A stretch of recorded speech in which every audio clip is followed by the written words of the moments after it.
안녕하세요. 중학생이 되는 딸과 함께 살고 있는 41세 여성입니다. 저는 2년 전에 배은망덕한 인간들 때문에 지옥의 불구덩이에 빠졌다가 겨우 살아났습니다. 저를 지옥으로 밀어넣은 인간들은 시댁 식구들이었죠. 시댁 식구들은 신혼 때부터 한통속이 되어서 돈 없고 가난한 친정과 저를 벌레 보듯이 하였습니다. 그때 당한 서러움과 억울함은 책으로 써도 몇 권은 될 정도였는데요. 그래도 여자로 태어난 업보라고 생각하고 고된 시집살이를 눈물로 참아냈습니다.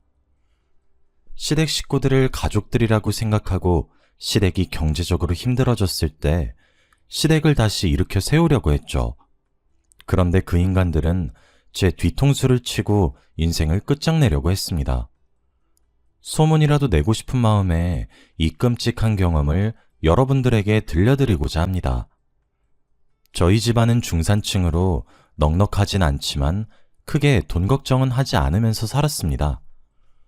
어느 순간 아버지께서 해고를 당하면서 집안 형편이 기울기 시작했는데요. 불의를 보면 못 참는 성격 때문에 아버지께서 20년간 다녔던 그 회사에서 잘리신 겁니다. 아버지가 해고를 당한 이유는 회사 고위 임원의 비리를 감사원에 고발했기 때문입니다. 낙하산 인사로 온 총무이사가 회사의 공금을 횡령하기 시작한 것인데요. 그런데 이상한 건 직원들이 그 사실을 알고 있으면서 가만히 있었다는 것입니다. 참다 못한 아버지께서 총무부장을 찾아가서 총무이사의 비리에 대해 이야기했다고 하죠. 그랬더니 총무부장이 하는 말이 아주 가관이었습니다. 이 과장, 그런 건 말해서 뭐 하려고. 원래 그런 거 알고 있어도 말 안 하는 거야. 괜히 쓸데없이 설치지 말고 조용히 있어. 그러다 큰일 나면 어쩌려고 그러십니까?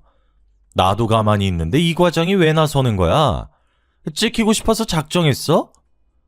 부장 역시 다 알고 있었지만 총무이사가 무서워서 모른 척하고 있었던 거죠. 아버지는 몇 달간을 고민하다가 총무이사가 공금횡령을 하고 있다는 증거들을 모아서 감사원에 투서를 넣었습니다. 그 사실을 안 총무이사가 괘씸한 아버지를 잘라버렸는데요. 아버지도 모른 척 넘어가려고 했지만 2년 동안 계속해서 크고 작은 비리들이 터졌다고 합니다. 회사를 위해서 결단을 내렸는데 오히려 손가락질을 받게 된 거죠. 그리고 아버지가 모르고 있던 비밀이 하나 더 있었습니다. 공금횡령은 총무이사 혼자만의 비리가 아니었던 건데요. 아버지가 건드린 비리는 다른 임원과 거래처까지 줄줄이 엮여있던 대형 커넥션이었다고 해요. 심지어는 회장까지 연관되어 있었다고 합니다. 회장이 회사 공금을 빼돌리기 위해서 친척을 총무이사 자리에 앉힌 것이었어요. 그래서 누구 하나 건들지 못하고 있었는데 아버지가 건드렸으니 블랙리스트에 오를 수밖에 없었죠. 재취업에 번번이 실패하는 이유를 알아보니 총무이사를 비롯한 다른 임원들이 거래처를 통해서 아버지의 재취업을 원천 봉쇄하고 있었습니다. 6개월 넘게 새로운 직장을 알아보았지만 저희 아버지가 인력사무소를 전전하는 신세가 되어버렸어요. 그러면서 아버지의 성격이 이상하게 변하기 시작했습니다. 갑자기 밥을 먹다가 숟가락을 던지며 엄마에게 소리를 지르기 시작하셨습니다. 당신 왜 그런 눈빛으로 쳐다봐? 내가 우스워? 지금 내가 우습냐고? 아니, 내가 언제 당신을 무시했다고 그래요. 방금 한숨 쉬면서 혀 차는 거 다 봤어. 돈 못 벌어온다고 지금 무시하는 거잖아. 아니에요. 당신이 오해한 거예요. 듣기 싫어. 아휴, 이놈의 집구석. 이젠 마누라랑 자식 새끼까지 날 무시하네. 다정하고 부드러웠던 아버지는 무능한 가장이란 자책감에 엄마 제게 자주 화를 내셨습니다. 어쩔 때는 폭력까지 휘두르셨어요. 그러다가 3년 뒤에 병을 얻어서 세상을 떠나셨는데요. 3번에 걸친 수술과 2년간의 병원 생활로 5천만의 빚을 안겨주었습니다. 이런 상황에서 제가 할 수 있는 방법은 하나밖에 없었습니다. 고등학교를 졸업하고 직장을 구해서 빚을 갚아나가야만 했죠. 그때 회사에 들어가서 남편을 만나게 된 것입니다. 제 남편은 제가 일하던 회사의 사장 아들이었습니다. 격리 일을 하면서 남편을 지켜봤는데 사장인 아버지 밑에서 일을 배우고 있더라고요. 그러다 번번이 눈이 마주쳐서 난감한 상황이 펼쳐졌습니다. 남편이 저를 마음에 들어하는 눈치더라고요. 정혜 씨, 오늘 시간 되면 같이 저녁이나 먹을까요? 저는 사장 아들이라 신기해서 쳐다본 것인데 제 눈빛이 호감의 눈빛이라고 생각한 모양이에요. 저한테 데이트 신청을 하길래 어색한 미소만 지었어요. 가만 보니까 한 번 차였다고 기죽지를 않더라고요. 퇴근 시간만 되면 같이 밥 먹거나 술을 마시자고 졸라댔어요. 저는 남편이 사장 아들이라는 사실을 알고 있어서 더 이상 거절하기가 힘이 들었죠. 사적으로 몇 번 만나다 보니 저도 남편에게 호감이 생겼는데요. 사장님께서 저와 남편이 몰래 만나고 있는 걸 알아차린 것 같았습니다. 사이가 진지해져서 결혼할까봐 걱정되셨는지 근무 도중 남편을 불러 이야기하는 것을 엿들었습니다. 너 혹시 격리 보고 있는 정혜랑 사귀고 있냐? 네, 맞아요. 아버지께서 어떻게 하셨어요? 딱 봐도 알지. 그렇게 티를 내는데 내가 어떻게 몰라? 애는 착하고 참 좋은 것 같은데 결혼할 정도는 아닌 것 같다. 경제적인 수준이 비슷해야지 나중에 부부싸움도 덜 할 거 아니야. 요즘 시대에 조건 보고 결혼하나요? 제가 못 사는 것도 아니고 그렇게 조건 따져가면서 결혼하면 저 영원히 결혼 못 할 수도 있어요. 아무리 그래도 격리나 하던 애를 며느리로 들일 수 없어. 세상에 여자가 이렇게 많은데 하필이면 정혜냐? 좋은 말 할 때 다른 애 찾아봐. 그날 이 대화를 엿듣고 얼마나 우울했는지 모릅니다. 제가 생각해봐도 가진 게 빚밖에 없는데 사장님께서 결혼을 반대하는 것도 당연했죠. 제가 부모라도 더 나은 집안과 사돈을 맺으려고 했을 테니까요. 그래서 남편과 멀어지려고 연락도 줄이고 회사에서는 사무적인 대화만 나눴습니다. 제가 갑자기 차가워지니까 남편이 저를 따로 불러서 무슨 일이 있냐고 묻더라고요. 정혜야, 너 요즘 이상하다. 연락도 잘 안 받고 왜 자꾸 피하는 거야? 내가 말 걸면 단답만 하고. 혹시 화나는 일 있어? 그걸 몰라서 물어요? 저 오빠랑 사장님이랑 이야기하는 거 다 들었어요. 사장님이 우리 사귀는 거 못마땅하게 생각하시잖아. 아니야. 우리 아빠가 아직 너에 대해서 잘 모르셔서 그래. 너랑 친해지면 생각 바뀌실지도 몰라. 사장님이랑 어떻게 친해져? 우리 둘만 좋다고 결혼했다가 무슨 일이라도 벌어질지도 모르고. 나도 그렇고 오빠도 그렇고 이제 슬슬 결혼할 나이잖아. 더 좋은 사람 만나서 결혼 준비해야지. 뭐? 그럼 지금 헤어지자는 거야? 아무리 그래도 이런 걸로 헤어지는 게 말이 돼? 정혜야, 다시 생각해보자. 아버지랑 엄만 내가 설득해 볼게. 남편이 이런 식으로 저를 붙잡으니까 헤어지기 어려웠죠. 남편은 부모가 반대한다고 저를 포기할 생각은 없다고 걱정하지 말라고 했어요. 그리고 진짜로 사장님을 설득시키기 시작했죠. 저를 데리고 집으로 가서 식사도 하고 술도 한 잔씩 하면서 사장님과 사적인 대화를 많이 나누게 되었습니다. 진짜로 사장님이 절 좋아하게 되실 줄은 꿈에도 몰랐는데 2달 뒤에 저희들의 결혼을 허락하시더라고요. 그런데 나중에 알고 보니 이제 제 시아버지가 되신 사장님께서 남편과 거래를 한 것이었습니다. 남편은 몇 달 동안 공을 들여서 새로운 거래처를 확보하는 데 성공했는데 만약 결혼을 허락하지 않으면 거래처를 다른 경쟁회사에 넘겨버리겠다고 협박했다고 해요. 뭐? 민철이 너 지금 뭐라 했냐? 땡땡사에 그걸 넘기겠다고? 네가 지금 미쳤어? 감히 아버지를 협박해? 아버지, 협박이 아니라 거래를 하자는 거예요. 정혜를 며느리로 드리고 좋은 거래처 확보하실래요? 아니면 이 거래 아예 그만두실래요? 제가 이 사실을 알았으면 남편을 말렸을 텐데 결국 시아버지께서 결혼을 허락하신 거였습니다. 남편 말로는 시아버지께서 끝까지 결혼을 반대하시니까 마지막 수단을 쓴 거라고 합니다. 전 이것도 모르고 좋다고 결혼식을 올렸네요. 덕분에 저는 시부모님께 밉보여서 원치도 않는 시댁살이를 하게 되었습니다.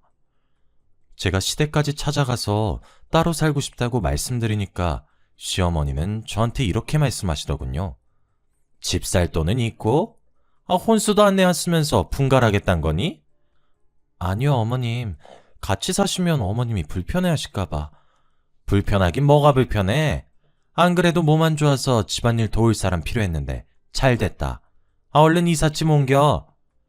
제가 남편한테 말해서 따로 살고 싶다고 해도 시어머니께서 시댁에 남아도는 방도 많은데 굳이 분가해야겠냐고 따지셨습니다. 보나마나 저를 옆에 두고 살림을 시키면서 부려먹을 속셈이시겠죠. 결국 시어머니의 바람대로 결혼 후 회사를 그만두고 시댁살이를 시작하게 되었습니다. 예상대로 시어머니께서 저를 갈구시더라고요. 시어머니와 한 집에서 사느라 저는 방에서 편히 누워있지도 못했습니다. 그리고 시어머니만 절 괴롭히는 게 아니었거든요. 손아래 시누이는 저를 아예 가사도우미 취급했습니다. 어느 날은 제게 집안일을 시키다 못해 혼을 내기까지 했습니다. 뭐야 이게? 이건 왜 이렇게 한 거야? 언니, 이리 좀 와봐. 시누이가 앙칼진 목소리로 저를 부르길래 가봤더니 너덜너덜해진 속옷이 보였습니다. 시누이는 이 속옷이 세탁기에서 나왔냐며 왜 이렇게 했냐고 저를 노려보고 있었습니다. 언니, 이건 실크 소재라서 손빨래 한다고 몇 번이나 말했어요. 이게 뭐야? 비싼 건데 완전 걸레가 됐잖아. 시누이는 큰마음 먹고 산 명품 속옷이 망가졌다고 난리를 치더라고요. 이게 얼마짜린지 아냐고 난리를 치길래 한숨을 쉬면서 사과했죠. 미안해. 내가 깜빡하고 그냥 세탁기에 넣었네. 다음엔 진짜 조심할게. 그런 정신머리로 살림을 어떻게 해요? 나 엿먹이려고 일부러 이러는 거 아니에요? 아니, 엿먹이려고 일부러 그랬다니 말이 너무 심한 거 아니야? 내가 일부러 그럴 리가 없잖아. 아이씨, 짜증나게. 돈 없고 무식하면 시키는 거라도 잘하든가. 정말 멍청한 건 답도 없다니까. 저도 화가 나서 목소리를 높이니까 시누이가 짜증을 내면서 제 어깨를 치고 가버렸습니다. 그 모습을 보고 있던 시어머니께서 말리기는커녕 비아냥되기 바빴습니다. 효정아, 그만해라. 시장에서 파는 속옷만 입던 애가 명품 속옷이 뭔진 알겠니? 그러니까 쥐가 실수해놓고 괜히 짜증내고 있어. 시어머니가 은근히 저를 비꼬면서 시누이 편을 들고 거기에 신난 시누이가 저를 대놓고 비웃었죠. 그런 일이 한두 번이 아니었습니다. 거의 매일 일어나서 미칠 지경이었어요. 두 모녀는 제가 뭘 해도 마음에 들어하는 법이 없었고 늘 잔소리하고 구박만 늘어놓았습니다. 남편에게 말해봐도 시어머니와 시누이는 남편이 하는 말을 귓등으로도 듣지 않았습니다. 모두 제 집안이 가난한 탓이라 생각하고 참을 수밖에 없었는데요. 그래도 저를 이해해주는 남편만 믿고 살았는데 1년 뒤 남편이 베트남으로 가게 되었습니다. 시아버지께서 베트남에 수출을 하려고 몇 년 동안 공을 들인 사업체와 드디어 연결이 됐습니다. 거래처를 관리하려면 남편이 베트남에 가야만 했죠. 남편이 이 이야기를 해주면서 저한테 3년만 참고 있으란 말을 해주었습니다. 여보, 당신 고생하고 있는 거 다 알아. 근데 눈 딱 감고 3년만 참자. 내가 베트남에서 성공하고 오면 분가하자. 내가 제대로 호강시켜줄 테니까 조금만 참아줘. 3년? 1년도 힘들 것 같은데 3년? 안 가면 안 되는 거야? 내가 안 가면 당신이 더 힘들어질 거야. 나도 안 가고 싶었는데 당신 시댁에서 나오게 하려면 다녀와야 할 것 같아. 그럼 딱 3년이다. 더 길어지면 안 돼. 그 뒤로 우리 분가하는 거다. 나랑 약속해. 남편을 베트남으로 보내는 대신 돌아오면 꼭 분가하기로 약속했습니다. 다행히 베트남에서 아예 사는 것이 아니라 3개월이나 6개월에 한 번씩 한국으로 들어올 수 있었습니다. 남편이 잠시 한국에 온 사이 딸아이도 가질 수 있었는데요. 제 딸이 걸음마를 시작할 무렵 어처구니 없는 소식을 듣게 되었습니다. 베트남에서 일하던 남편이 교통사고를 당했다는 거 있죠. 게다가 며칠 후에 세상을 떠났다는 소식을 뒤늦게 알아서 베트남으로 가게 되었습니다. 그곳 대사관 직원을 만나 병원으로 가니 정말 남편이 죽은 채로 누워있더군요. 갑작스러운 충격에 말도 나오지 않았지만 저는 남편의 시신과 함께 한국으로 돌아와야만 했습니다. 그런데 한국에 돌아오자마자 시어머니께서 싸늘한 눈빛으로 저를 쏘아 붙이셨죠. 네가 왜 여기 있니? 남편도 죽었는데 네가 무슨 염치로 이 집에 빌부터 사려고 하는 거야? 당장 짐 싸서 나가! 시어머니께서 저를 내쫓으려는 것도 모자라 남편이 베트남에서 죽은 걸 제 탓으로 돌렸습니다. 집안의 며느리 잘못 들이면 서방 잡아먹는다는데 그 말이 딱 맞네. 너 때문에 우리 아들이 죽었어. 그게 왜 제 탓이에요? 정말 해도 해도 너무하세요. 아니 인연이 뭘 잘했다고 눈을 치켜뜨고 소리를 질러? 억울해서 그래요. 그동안 무시당한 것도 억울한데 남편 죽은 지 며칠이나 지났다고 저를 쫓아내려고 들어요? 양심 없는 년? 너까지 꽤 억울하다고? 듣기 싫으니까 당장 이 집에서 나가. 네, 나갈게요. 있으라고 사정해도 나갈 거라고요. 남편 장례만 치르고 바로 나갈 거니까 제발 저 좀 내버려 두세요. 남편 잡아먹은 년이 무슨 염치로 장례를 치른대? 절대 안 된다. 더 이상 볼 생각 없으니까 썩 나가거라. 시어머니께서 끝까지 고함을 지르길래 눈물을 머금고 나왔습니다. 딸을 데리고 친정으로 가니까 어머니께서 제 이야기를 듣고 같이 눈물을 흘려주셨죠. 아이고, 세상에 그런 몰상식한 집안이 다 있나. 우리 딸이 남편을 잃었는데 감히 쫓아내? 내가 결혼을 잘못 시켰다. 남편들 놈만 보는 게 아니라 시댁도 같이 보는 거였는데. 엄마, 나 너무 억울하고프네. 그동안 당한 수모 생각하면 밤에 잠도 안 와. 제가 울면서 그동안 엄마한테 이야기하지 못한 시댁살이를 다 털어놓았습니다. 엄마는 왜 이제 와서 이야기하냐고 저를 혼내셨습니다. 이혼했어야 했는데 왜 참았냐고 그러면서 우시는데 아무 말도 못하겠더군요. 그날 이후로 엄마와 같이 살면서 다시는 결혼하지 않으리라 다짐했습니다. 그러다 시댁 소식을 듣게 되었는데요. 시아버지께서 남편이 읽어놓은 베트남 지사를 관리하다가 몇 달 뒤에 어처구니없는 일을 겪으셨다고 합니다. 남편 덕분에 베트남의 거래처를 뚫어서 재미를 톡톡히 본 시아버지께서 거래처 사장 말만 듣고 중국 진출을 시도했다고 하죠. 자네도 세계에서 중국 시장이 제일 큰 거 알고 있지? 이제 슬슬 중국 쪽 노려봐야지. 언제까지 푼돈만 가지고 있을 거야? 아니, 무슨 방법으로? 자네가 중국 시장에 대해 잘 알고 있나? 나만 믿어. 내가 중국에서 일해봐서 알아. 거래처 사장은 중국 시장을 노려보자면서 5억이 넘는 착수금을 요구했고 시아버지께서 제대로 알아보지도 않고 5억이 넘는 돈을 착수금으로 줬다고 하는데요. 거금을 들였으니 얼른 시작하자고 재촉했지만 거래처 사장이 오히려 느긋하게 생각하라고 으름장을 놨다고 해요. 원래 중국이란 나라가 뒷돈이 많이 들어가는 곳이야. 허가 받으려고 해도 여기저기 뒷돈 찔러줘야 하니까 가만히 있어. 너무 나서지 말고 기다리라고. 사업 허가만 나면 중국 시장에 수출할 수 있을 거라고 하더군요. 이미 거래할 고정 거래처까지 만들어뒀다고 호언장담하면서 중국어로 된 여러 가지 서류들을 보여주었습니다. 그리고 10억을 추가로 더 요구했습니다. 시아버지께서 그 서류들을 보고 고민하다가 베트남 지사를 처분해서 돈을 마련했다고 합니다. 사기라고 생각하지 못하고 중국에 올인한 셈이었죠. 당연히 시어머니께서 이 사실을 아시고 말리셨다고 하는데요. 여보, 너무 무리하는 거 아니에요? 만약 실패하면 뒷감당 어떻게 하려고 그래요? 걱정하지 마. 조 사장이 누굴 속이고 뒤통수 칠 사람은 아니니까. 이제 통관허가만 나오면 끝난대. 조금만 기다리고 있어. 그 사람이 뭔데 그렇게 믿으시는 거예요? 아무리 생각해도 사기꾼 같은데. 사기꾼은 무슨 사기꾼이야? 아무것도 모르면 가만히 있어. 이런 식으로 걱정을 하는 시어머니에게 도리어 큰 소리를 내셨죠.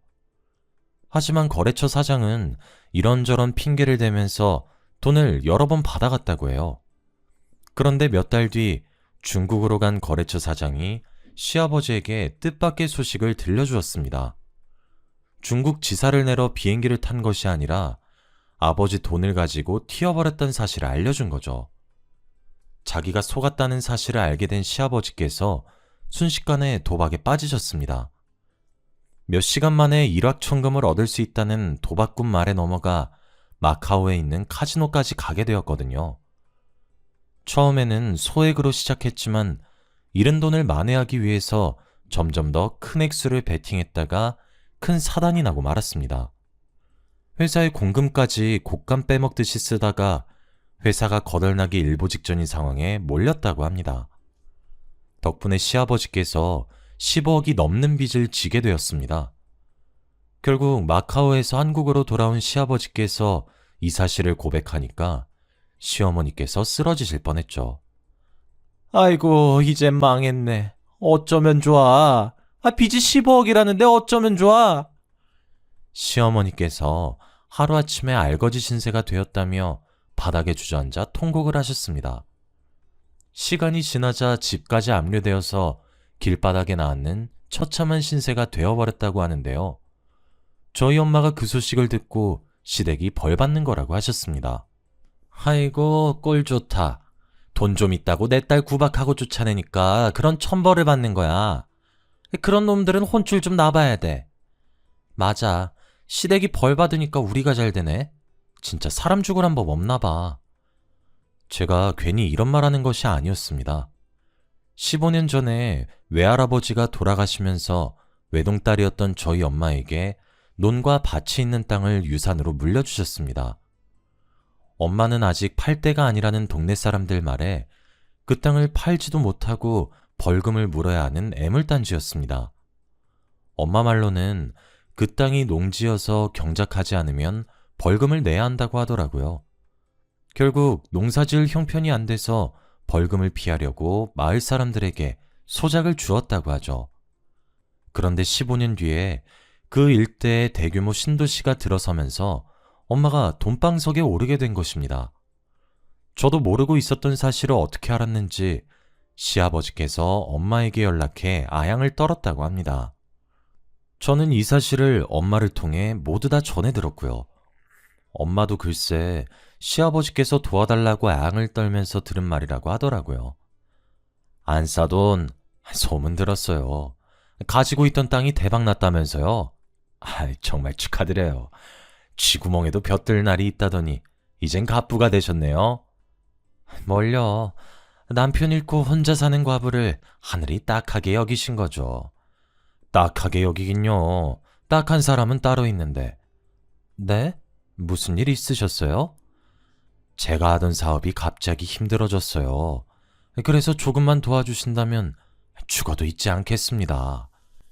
그러면서 자기가 어떻게 사기를 당했고 사업을 망하게 되었는지 이야기해 주었다고 해요. 자기가 사기당하고 자기가 도박에 빠졌으면서 도와달라고 요청하는 시아버지가 무척이나 염치 없어 보였죠. 저희 엄마도 어이없어 하면서 딱 잘라 말했어요. 뭐? 저보고 도와달라고요? 저기요, 이것 보세요. 제 딸 남편 잡아먹은 년이라고 쫓아낼 땐 언제고 이젠 도와달라고요? 어림없는 소리 하지 마세요. 안사돈, 그때 일은 제가 사과드릴게요. 그리고 그냥 도와달라는 거 아닙니다. 회사를 전부 새애기한테 줄 생각입니다. 지금 우리 딸한테 회사 넘겨준다고 하셨어요? 시아버지께서 힘들어도 너무 힘들었나 봅니다. 갑자기 저한테 회사를 준다고 하길래 잘못 들었나 귀를 의심했습니다. 만약 엄마가 가진 돈으로 회사가 부도이기를 면하고 다시 살아난다면 그 회사를 제게 넘기겠다는 겁니다. 제 말 못 믿으시겠다면 변호사 앞에서 각서 써드릴게요. 제발 부탁드립니다. 저 이러다 망합니다.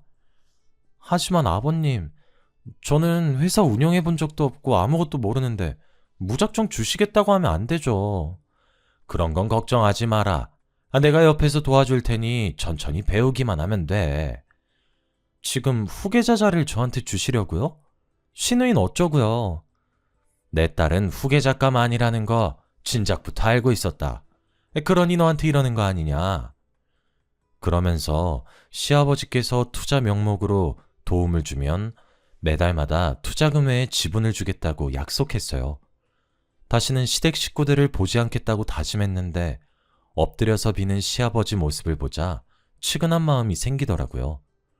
오죽했으면 거의 남이나 다름없는 며느리한테 와서 이러는 걸까요? 게다가 시아버지가 말하는 조건도 나쁘지 않으니 10억이 넘는 토지 보상금을 투자금으로 주기로 했어요. 원래는 그 돈으로 노후 대책을 하려고 했는데 의논 끝에 시아버지의 제안을 받아들이기로 한 거죠. 당연히 저도 갑작스러운 제안을 받아들인 게 걱정되긴 했습니다. 엄마한테 이래도 되는 거냐고 물어보니까 무작정 오케이 한 것이 아니라서 생각이 있어서 승낙한 거라고 하셨습니다. 확실하게 계약서도 받아뒀고 건물보단 회사에 투자해서 매달 수익 챙기는 게 훨씬 나을 것 같구나. 네가 회사 차지하면 CM이랑 신우도 널 얕잡아 볼 일 없을 거다. 엄마가 며칠 뒤에 계약서대로 시아버지께 10억을 투자했습니다. 그 덕분에 시아버지께서 급한 불을 끌 수 있었고 시댁도 압류의 위기에서 벗어날 수 있게 되었습니다. 시어머니도 이 사실을 알고 제 눈치를 보며 고맙다는 인사를 다 건네더라고요. 아가, 고맙다. 그동안 내가 너한테 모질게 굴었던 거 용서해다오. 내가 그동안 생각이 짧았던 것 같다. 정말 미안하구나. 시어머니께서 제 손을 잡고 머리까지 숙이시길래 불편한 마음이 들었습니다. 게다가 시누이까지 제게 사과를 하며 시댁으로 다시 들어와서 살라고 하더군요. 저는 이 사람들을 용서할 생각이 없었는데 저 자세로 나오니 마음이 흔들렸습니다. 게다가 시아버지께서 저를 대표이사로 앉히겠다는 약속을 지키셨죠. 저를 소개하는 자리를 갖기 위해 시아버지께서 고위 임원들 회의를 여신 것이었습니다. 그러면서 저를 대표이사라고 이야기해 주길래 정말 감회가 새로웠습니다. 여러분, 우리 회사를 위기에서 구해낸 신임 대표이사님입니다. 모두 박수로 환영해 주세요. 임원들이 전부 자리에서 일어나서 축하해 주어서 엄청나게 떨렸지만 아무렇지 않은 척했습니다. 격리일만 하던 제가 대표이사직에 오르다니 지금 생각해도 믿을 수가 없는데요. 제가 민폐만 끼치는 것은 아닐까 싶었는데 시아버지께서 이것저것 많이 알려주셨습니다. 회사 일을 아예 안 해본 것이 아니라서 헤매지 않고 금방 배울 수 있었죠. 시아버지께서도 몇 년 동안 저를 가르쳐 주시면서 해준 말이 아직도 잊혀지지가 않아요. 아가, 내가 옆에 있으니까 아무 걱정할 것 없다. 아직은 실무 경험이 없으니까 차근차근 하나씩 배워가면 된다. 처음에는 하루 종일 자리만 지키고 앉아있다가 시아버지나 임원들이 가지고 오는 결제 서류에 형식적으로 사인만 해주었습니다. 하지만 2년, 3년, 4년이 지나가니 저도 알아가는 게 많아지고 있습니다. 시아버지의 도움을 안 받는다고는 할 수 없지만 대표이사직을 무사히 해내고 있습니다. 엄마도 투자에 대한 지분으로 매달 수익이 통장에 입금되고 있다고 하니까요. 걱정할 거리가 점차 사라져가고 있다고 말씀하시더라고요. 아이고, 내 팔자의 걱정은 무슨 사치다, 사치. 요즘 세상에 가만히 앉아있어도 매달 돈이 저절로 들어오다니 이런 게 바로 신선노름 아니겠니? 이러다 돈 가지고 도망가는 게 아닐까. 시아버지를 믿지 못하던 엄마도 이젠 마음 놓고 시아버지가 하는 말은 전부 믿게 되었습니다. 저도 아버님을 믿게 되면서 사이도 돈독해져 갔죠. 아버님께서 퇴근하더라도 회사 생활을 하면서 애로사항은 없는지 늘 확인하고 가셨습니다. 오늘은 어땠냐? 사장 자리에 앉아보니 힘들지 않아? 아니에요. 아버님이 도와주시니까 편하게 배우고 있어요. 아버님이 언제까지 도와주실 수 없으니 저도 하루빨리 제 몫을 해나가야죠. 부담 갖지 말게. 안 사돈 아니었으면 난 벌써 알거지에 노숙자 신세가 되었을 거야. 이렇게 이야기하다 보니 시아버지의 말과 태도가 확실히 달라진 게 보였죠. 저도 점차 아버님을 신뢰할 무렵 시아버지께서 새로운 사업을 추진하겠다고 제게 사인을 하라고 요구했어요. 새로운 사업이라면 어떤 건가요? 제가 묻자 시아버지께서 다른 임원들을 쳐다보면서 미소만 짓고 계셨습니다. 그때 기획이사가 대신 나서서 이야기해 주었는데요. 사업 다각화를 위해서 회사의 판매망을 확장하는 사업인데 길게 설명드리자면 어려울 테니까 지사를 몇 개 더 만드는 거라고 생각하시면 됩니다. 네, 알겠습니다. 기획이사는 길고 장황하게 설명하려다가 사업에 대해서 잘 모르는 저를 위해서 간단하게 설명해 주었습니다. 저는 그래서 서류에 사인만 해주었죠. 그런데 얼마 뒤 기획팀장이 심각한 표정으로 저를 찾아왔습니다. 저 사장님, 중요하게 드릴 말씀이 있습니다. 뭔데요? 말씀하세요. 기획팀장이 무언가 말하려다가 주위를 살피더니 쪽지를 건네주면서 속삭이더라고요. 여기서는 곤란합니다. 도청장치가 있거든요. 도청장치라니. 깜짝 놀라서 책상 밑이나 의자 밑을 살펴보았습니다. 그런데 제 눈에는 아무것도 보이지 않더군요.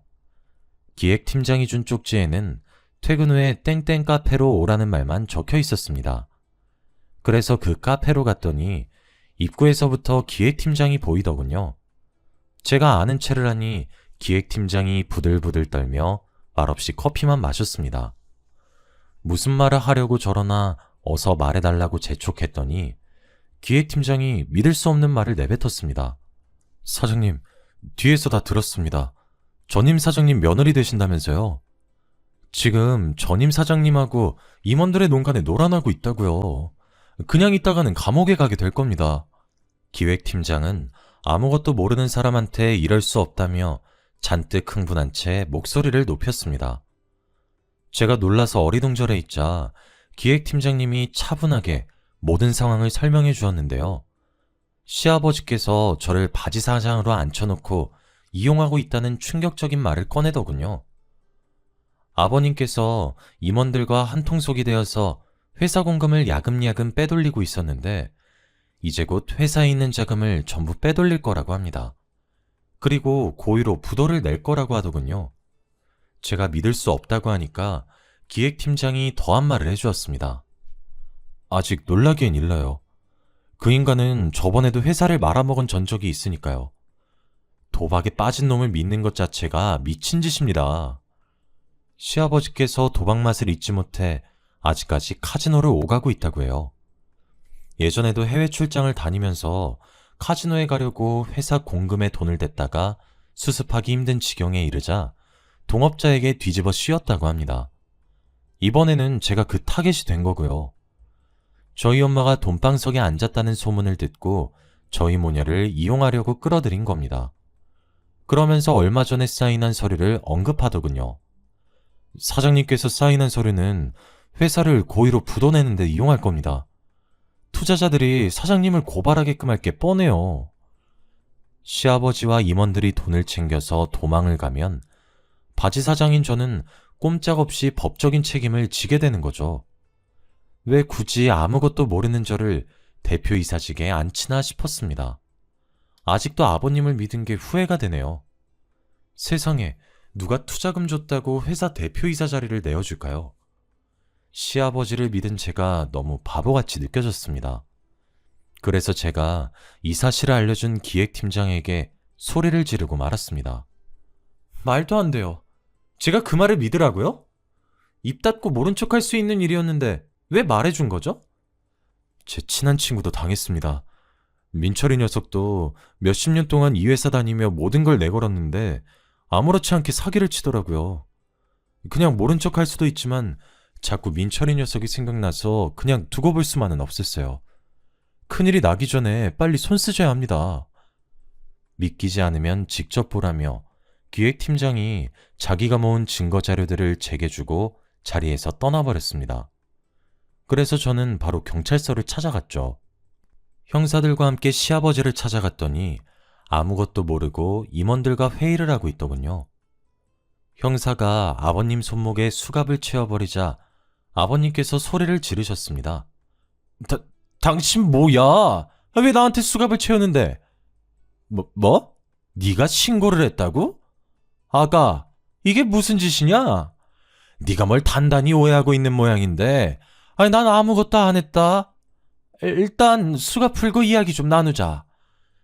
끝까지 오리발 내밀 셈이세요?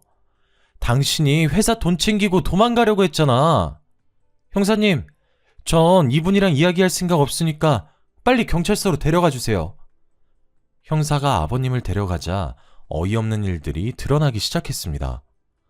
시어머니도 시아버지의 계획을 알고 있었지만 일부러 숨기고 있었던 거였어요. 그 사실을 알고 엄마가 시댁을 찾아가 난리를 피우셨습니다. 다짜고짜 물건을 집어던지다 못해 시어머니의 뺨을 갈겨버렸죠. 네가 미쳐도 제대로 미쳤구나. 돈에 미쳐서 며느리를 감옥에 보내려고 해? 네 년도 감옥에 들어가야 해. 두고 봐. 내가 꼭 감옥에 넣어줄 테니까. 시어머니랑 시누이는 엄마가 진짜로 고소를 할 줄은 몰랐나 봐요. 코웃음을 치며 저희를 내쫓더니 엄마가 변호사를 선임해서 회사에 넣었던 투자금을 모두 돌려받는 소송을 하자 태도가 바뀌었죠. 엄마가 시댁의 재산을 압류하는 과정에서 집까지 압류하게 만들었거든요. 시어머니와 시누이가 그제야 집으로 찾아와 울면서 빌었습니다. 새아가, 내가 잘못했다. 너희 엄마가 그러던데 네가 용서해주면 소송 철회한다고 하더라. 우리 진짜 집 압류당하면 길바닥에 나앉아야 돼. 우리 애정을 생각해서라도 집만은 돌려다오. 제발 부탁한다. 언니, 나하고 결혼한단 말이야. 그런데 집이 압류된다니. 언니, 나 좀 살려줘. 시키는 건 뭐든지 다 할게. 잘못은 아버지가 했지 내가 한 게 아니잖아. 뭐? 네가 정말 잘못한 게 없는 것 같아? 비싼 속은 망가졌다고 나한테 하던 짓은 기억 안 나는 모양이구나. 난 너한테 할 말 없어. 뭐든지 다 한다고 했으니까 여기서 당장 나가든지 해. 얘야, 내가 잘못했다. 이렇게 빌게. 언니, 내가 못된 년이라 그랬어. 반성할게. 반성할 테니까 제발. 저는 시어머니와 시누이가 뭐라 하든 간에 예전에 저를 쫓아냈듯이 집에서 내보냈습니다. 사람에게는 넘지 말아야 할 선이 있습니다. 그 선을 넘는 순간 언젠가는 혹독한 대가를 치러야겠죠. 아직까지 법정 소송 다툼이 이어지고 있지만 저는 절대 포기할 생각이 없습니다. 끝까지 가서 저를 속이고 농락한 시댁에게 복수해 주려고 합니다. 이 사연을 보내는 것도 복수하는 방법 중 하나라고 생각하는데요. 제발 부디 시댁 사람들이 제 복수를 달게 받고 진심으로 뉘우치길 바랍니다.